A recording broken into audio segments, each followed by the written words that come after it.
It lacked any sort of solid quality, continuity, or care for its own source material. So needless to say, the Sony Spider-Man villain universe will go down as one of the biggest missteps in Hollywood history. I love these characters, even if they are villains. So what I need is to say how big that misstep was, shout it from these rooftops, and never, no never, never, ever, never let Sony forget it. Sony's fumbling with Spider-Man isn't exactly a well-kept secret. You know as well as I do. They're going to attempt to sweep this all under the rug. Well, that's not gonna fly with me. So what do you say we reminisce about the bad times before we're doomed to repeat them, huh? It was a time of marvelous box office, and Sony wanted desperately to get in on the action. So they came to an agreement with Marvel Studios, allowing them access to the crown jewel that Marvel foolishly sold the movie rights to when Marvel Comics was down on its luck back in the 90s. The 90s were not the greatest time for comics, I don't care what anybody says.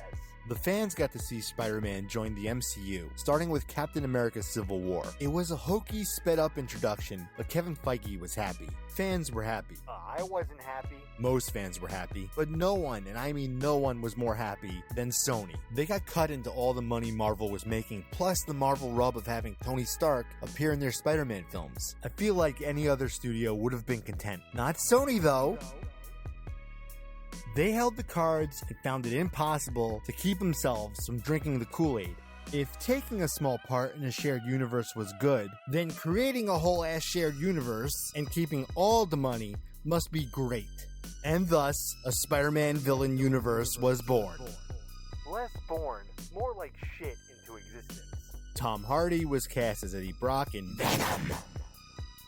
Post-DCEU Joker disaster, Jared Leto was cast as Morbius the Living Vampire, Dakota Johnson as Madam Web, and finally, my pick for Batman, poor underappreciated Aaron Taylor Johnson, was cast as Kraven the Hunter.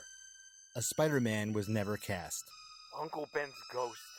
Spelling it out like that, I need a cigarette, and I don't even smoke. There's just a lot of stupidity to unpack there.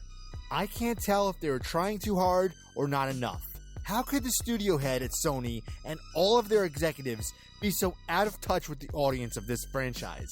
How could the same studio orchestrate the Spider-Verse films, which turned out okay, great even, and drive this train wreck at the same exact time? If I cling to these questions for too long, it will probably lead to symbiotic takeover. So all I can really do at this point is wonder what they could have done instead. To that end, a few ideas stick in this old webhead of mine.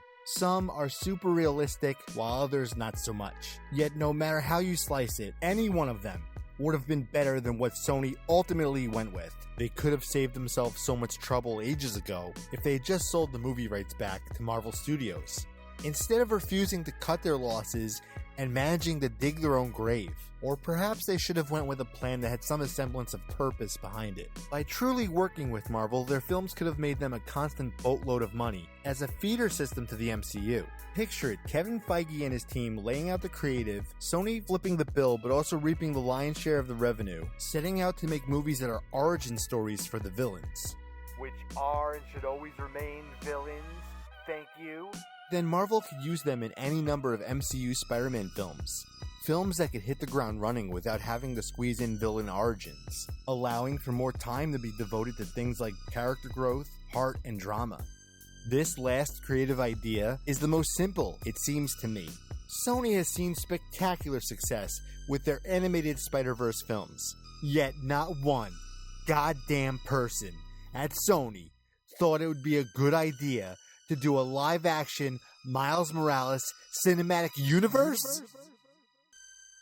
How could they not see that idea? It's staring them right in the face. It's right fucking there. You gotta be pretty stupid to not see that Miles struck a very specific chord with a legion of fans. Playing devil's advocate, if somehow they didn't believe in Miles as a character, or his collection of rogues, which are pretty fantastic, if Sony had decided to raid Peter Parker's rogues gallery for an iconic villain, or two, or even six, no reason to do that could be any more worthy than Miles Morales. The way this all played out is a shame. A real shame. My only hope is now, as they seem to be done with their half-baked shared Spider-Man villain universe, I hope they haven't tarnished the legacy of those amazing characters. Even if they are villains.